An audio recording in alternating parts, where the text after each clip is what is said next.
Welcome to part 2 of this, an interview with a vampire. So we just recap. What we have is Lady Jane Grey, and then 3 more incarnations. So the famous Lady Jane Grey, who was Queen of England for 9 days as the nominated successor of Edward VI, is beheaded at the age of 17. Therefore, there is no continuing timeline, which would have been obviously a marriage and then looking to produce a son to carry on that lineage. So we move to Lady Grey, the second incarnation, and this one is sort of back in the fold, but as an act of defiance has a intimate union with an outsider, and that's where it sort of stops, as it were. The issue of that union is therefore follows Lady Grey in the third incarnation. By this stage, we've gone from a 75-25 split, and the balance is shifting the other way to more, shall we say, human in the DNA and less of this draconian Anunnaki bloodline, as it were.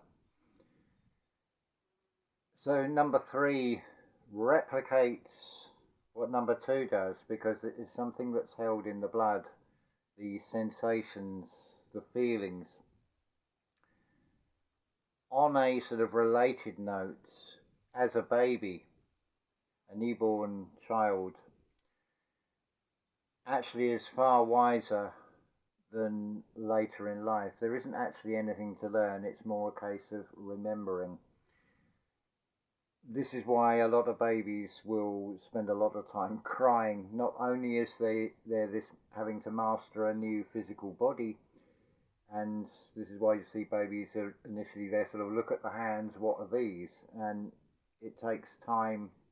So you've got all this learning, and then you've got the system learning that's applied over the top of that. You've got the generational sins, the programming of previous generations, all being sort of having an influence on this newborn. So you have this sort of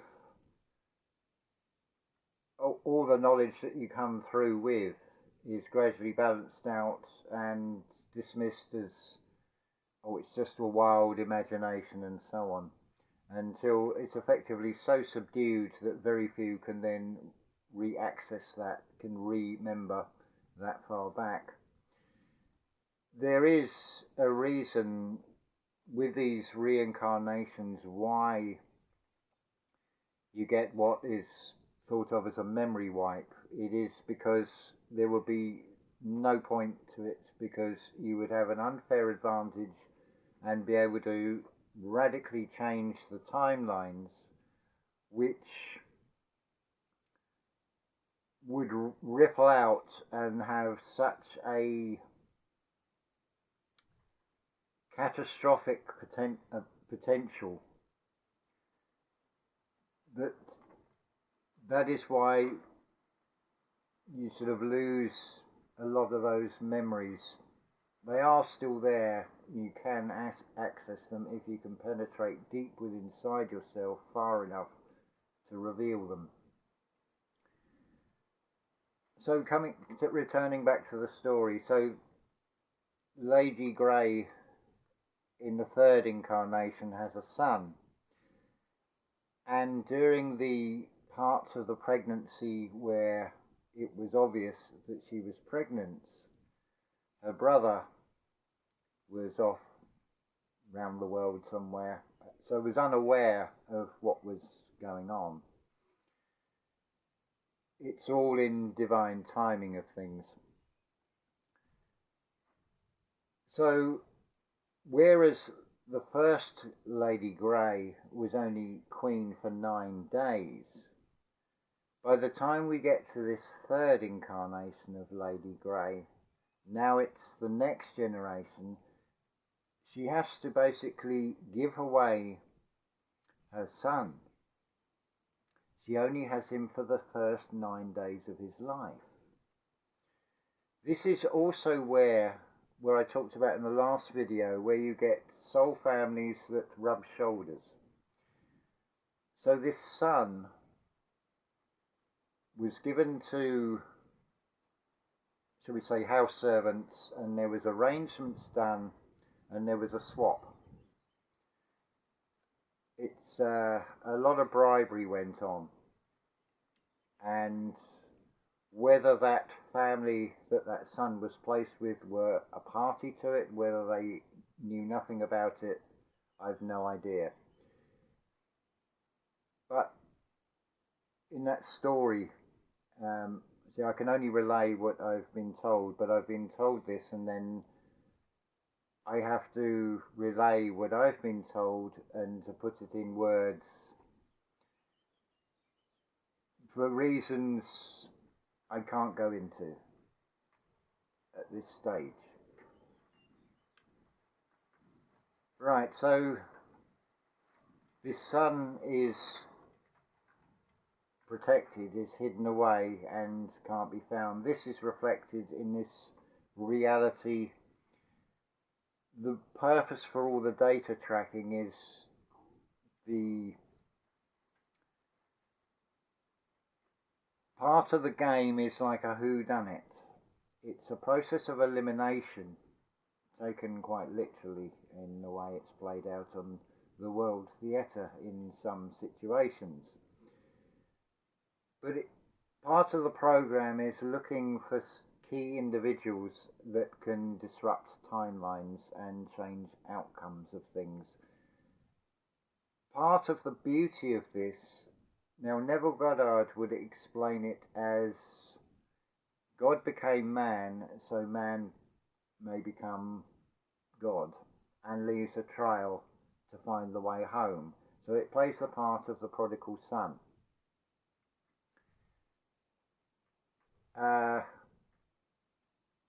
Just trying to think how next to explain this. So with this parallel family, there's always clues that are reflected in this reality. It's whether you can see them, what level of perception you can see into, what you can penetrate into, the as without, so within, because then you need to internalize all of this. So that trial, that life of that son was an innocent fool, but continuously there were clues always being given, and little strands started to be able to be connected up again.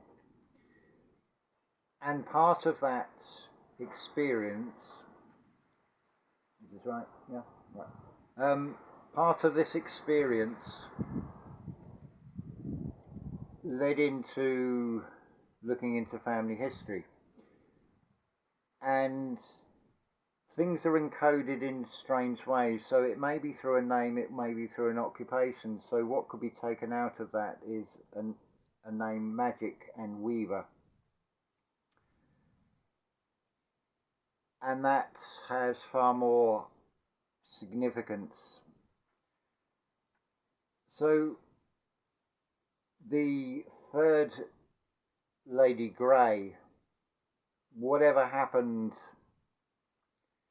it is suspected that there was one of those servants of that parallel family was lured by money, did the Silas, and I know this steak is not real, but it tastes so good. It's the lure of the money. So they basically sold out, and the result was that the third Lady Grey died in a car accident, shall we say. But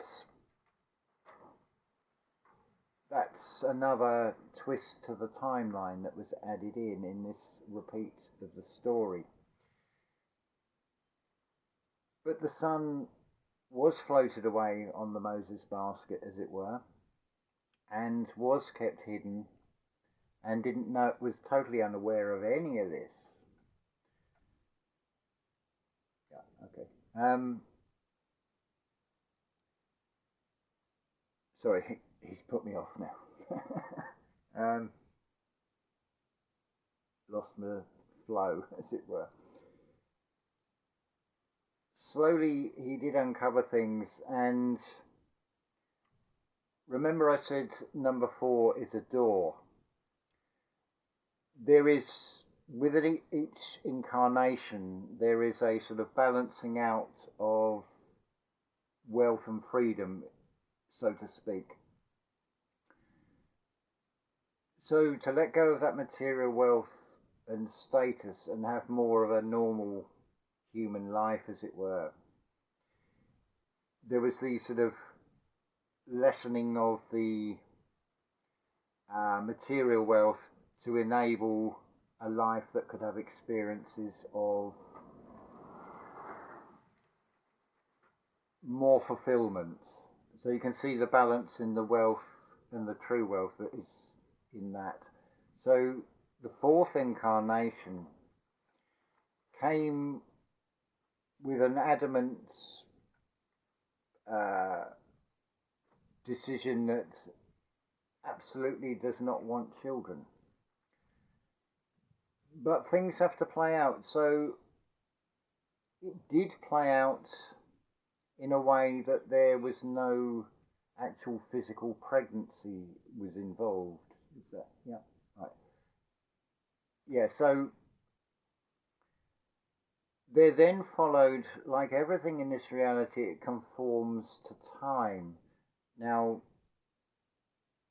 the reincarnation, the first one to the second one, was quite a large distance, and then the second to the third was generational, and then also to the 4th. But time is speeding up, so the reincarnations happen in rapid succession. So Lady Grey number 4 came about just before the close of the 20th century. It had to happen then because to do with 2021 being to do with the breaking of the first seal. So things had to be put in place.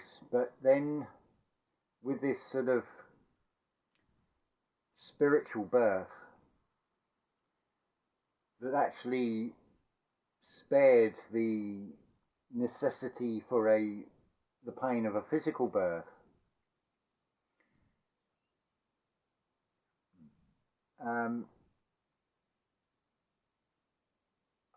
I'm trying to get the words right for this. Yes, that's it. So just like a pregnancy would be over 9 months, the unfolding from that metaphysical birth took roughly about 9 months for the memories and everything to come through of the origins of this son, who, because of the family that he was born into, there was no registration, there was no documentation. It was a home birth, it was done in secret, which meant there was no records. So what this son got was not just a legal fiction, but a fictional legal fiction.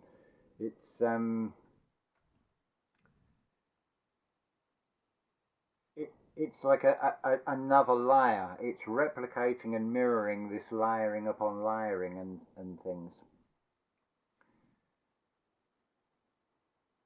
So then it all sort of culminates. Now, if we were to go back to that first timeline of Lady Jane Grey, Now, had she had a son, he would have been the next in line to be the king.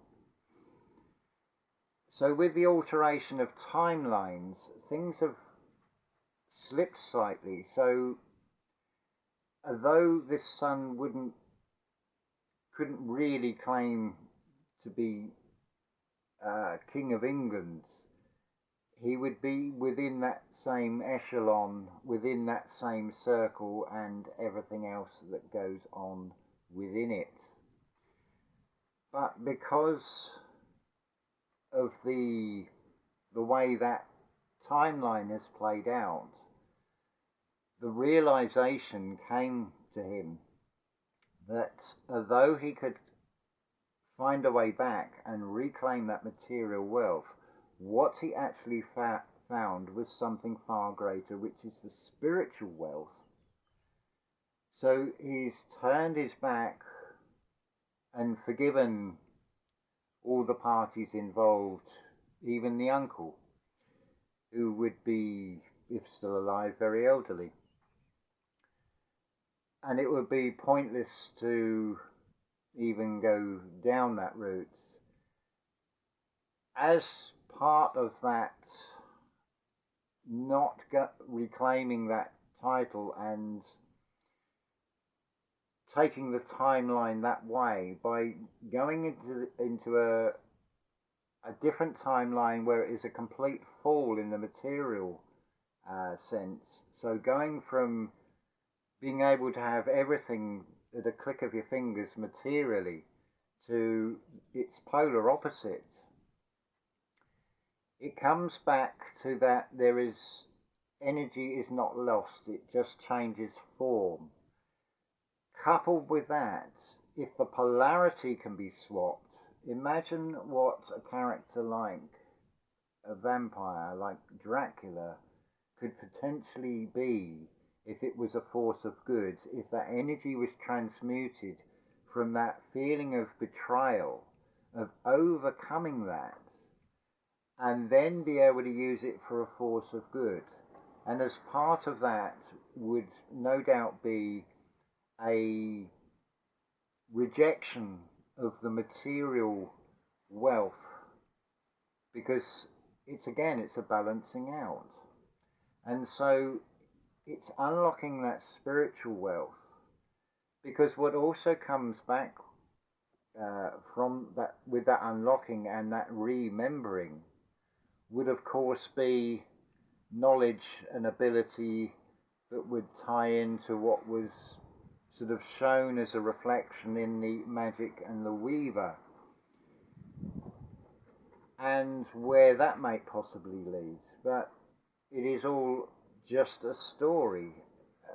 How plausible does it sound to you? In my interpretation, on a scale of 10, how well do you feel that I know this character? It could be interesting how this all plays out, and it is all in divine timing. As another part of this story, just like with royal families and lineages that get cut off, and if we want to take that further back and seeing it in more like a pantheon of gods and goddesses, and some of those falling, not because they've been cast out, because they have taken a choice to play roles in this. It is basically a simulation. It is running all kinds of simulations, multiple timelines, and testing out different scenarios. It's no different from any product that is put through all kinds of tests to ensure that the product is to a certain standard so it will work long enough to generate further sales of that product. But these days you'll find they come with more of a planned obsolescence built in as well. It's just a business plan it's run on a business model, basically. So another key character that comes into this story would be someone who would be given almost similar timeline with this great fall, and I don't know, maybe they would be in a position where they would go to prison and be confined for a set number of years, maybe more than 2 decades, I don't know.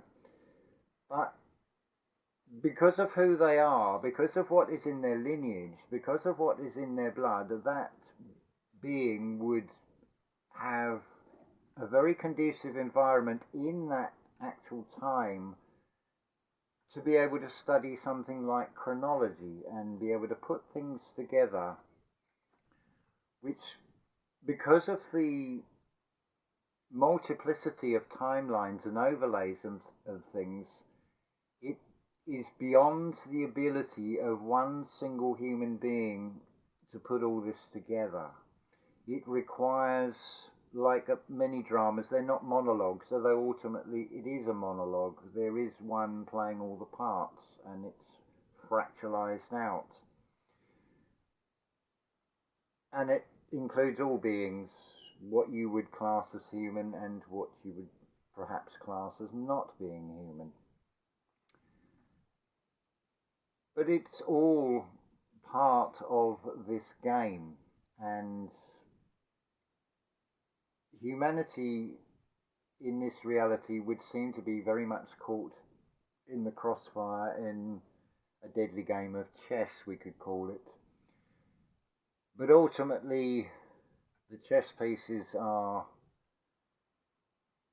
from one source, and if you were to trace that source back, that would still come back to a singular source. There is only, just like with this incarnations in this reality, there's a sort of a reset and a blanking off of memories of past lives. Likewise with the Earth, there would be very little point in trying to go back to the first two sort of Earths prior to their resets, because they would be very different from this concept we have of this physical reality today. It would serve no purpose, and it would have enormous implications of timelines and things in this current reality and the way this simulation is being run at this present time. But because of the enormity of all this, it requires bringing in other characters. Now,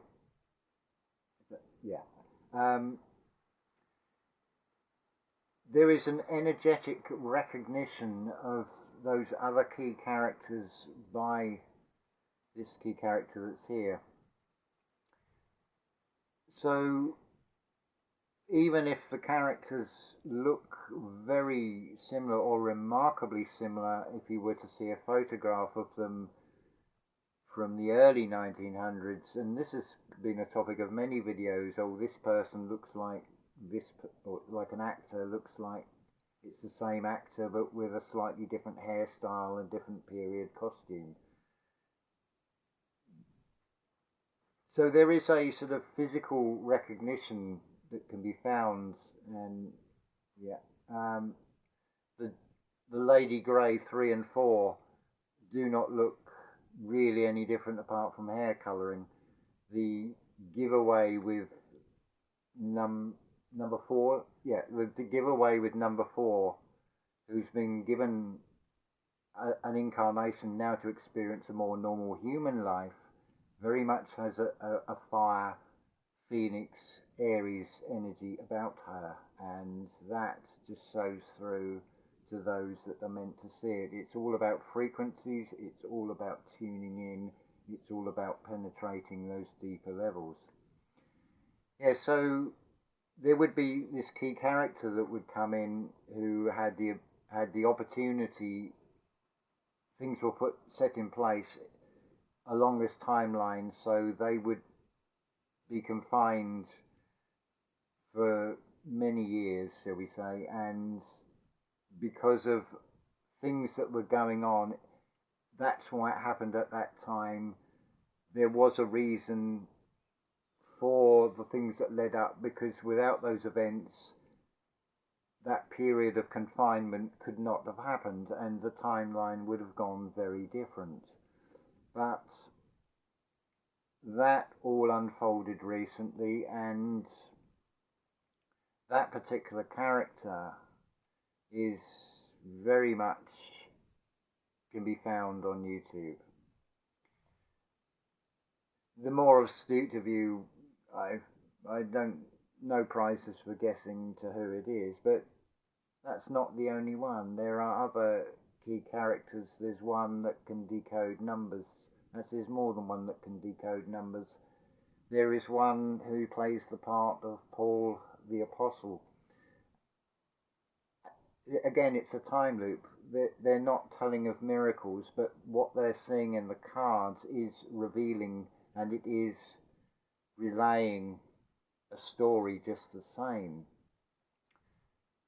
There is another character who has been able to see the inside of the film industry and be able to decode films and reveal so much.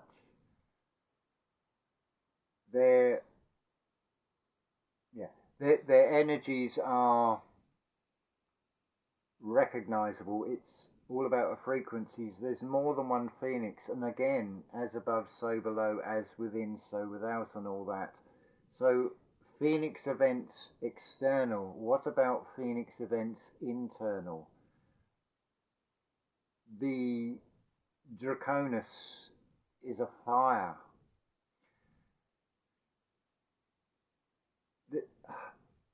It comes about, as I've said, with the whole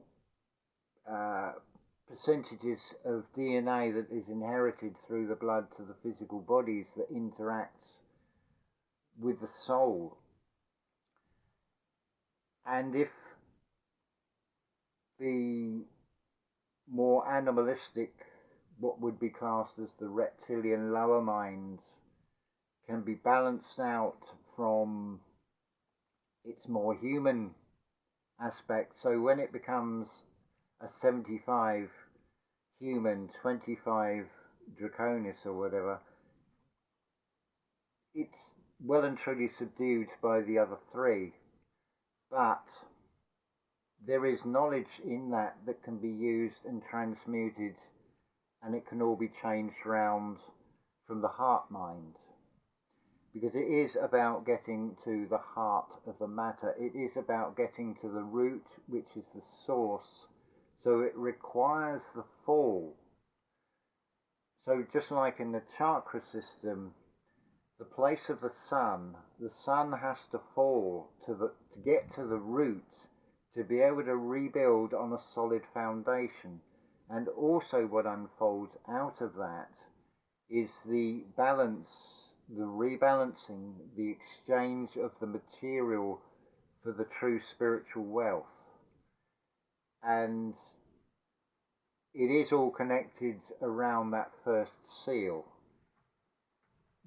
That is highly significant to it. The number 19 is highly significant to it, as are all the numbers actually. But number 4, it's like the get out clause. The 4th incarnation can now have a life playing the role, in some ways you could say as a villain, but has now been given a new role that is more conducive, and to be able to follow the heart of what that being wanted to do, but because of the circumstances and situations in the first, second and third incarnation, was unable to do that and unable to express.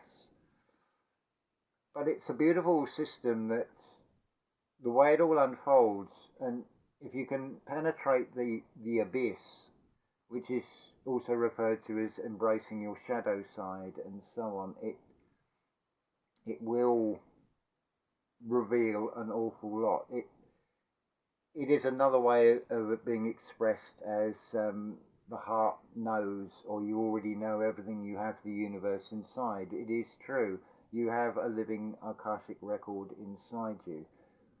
Whether you can access it is the key, and that key obviously unlocks a door for you to go within inside yourself. So I'm just in this role where I happen to be in the right place at the right time. So I've been sort of blessed, whatever, to be able to tell this story. And there is a third part to it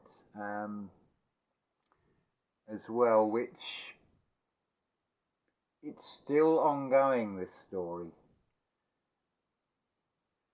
I will not be allowed to say too much about projected futures and timelines, for example, but in recent years, outcomes and outplays have set wheels in motion that have had an effect on that interactive field. So that's partly why this interview I can't show the guest. There are other reasons which I also can't say for that, but I hope that you can take bits that resonate from this.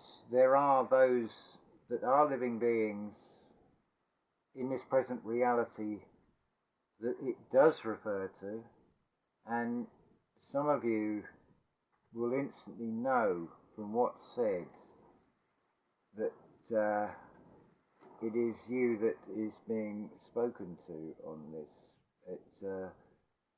It's a way of acknowledging a soul recognition of this soul family that goes back a long, long way.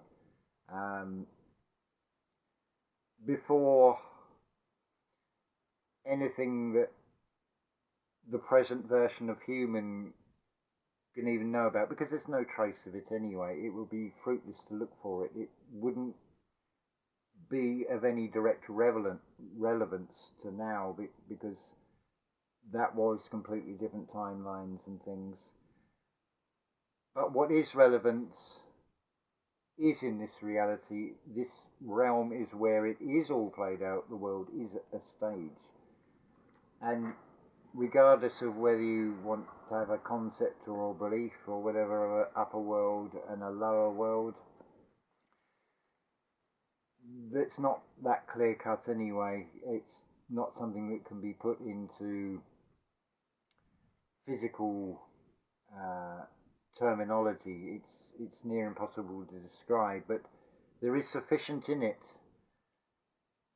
And if it's all going to come down to your level of awareness, depending on how much inner work you've done, as to what is reflected back, to what you can decode, and then have that aha moment, and it will help you unlock. It's that paper trail you've left for yourself to find yourself again. Some of the things look totally disconnected and would seem to be coincidence because there is no apparent connection. That is the key word in it, because it is something that's not in the physical reality that can be seen with the five senses. It can be seen through being felt. That is the only way to really know the truth about anything, is to feel it. Feel it deep within inside yourself, because it will resonate. You'll just know from that. You don't need anything external in a way of confirmation. You will just know it inside yourself. So that concludes the second episode. Do leave comments, any questions in the description, or contact me direct. And also in the description, if you are struggling at the moment, then the door is open. Come and talk to me, and I'll listen to what you have to say and give you a perception based on my own experiences, and hopefully can give you a more positive perspective about when you have a perspective that it can't get any worse than this, or how bad can it get?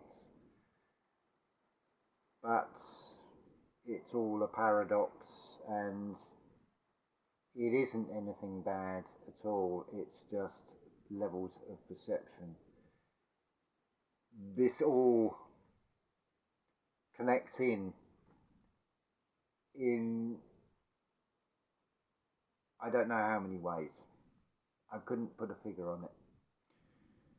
It would be like saying how low from a perception does the sun come down? How far does it go? It goes far lower than you'd realise. It goes very, very low. But it rises again, of course. It's a cycle. So we'll end this one here. Sorry it's rather long, but as a reminder, you can put it on 1.25 or 1.5 and probably still be able to hear it okay anyway. So episode 3, the third chapter that's still unfolding. Yeah, that's an interesting one. Yeah, we'll leave that there, and until the next episode. Love to you all.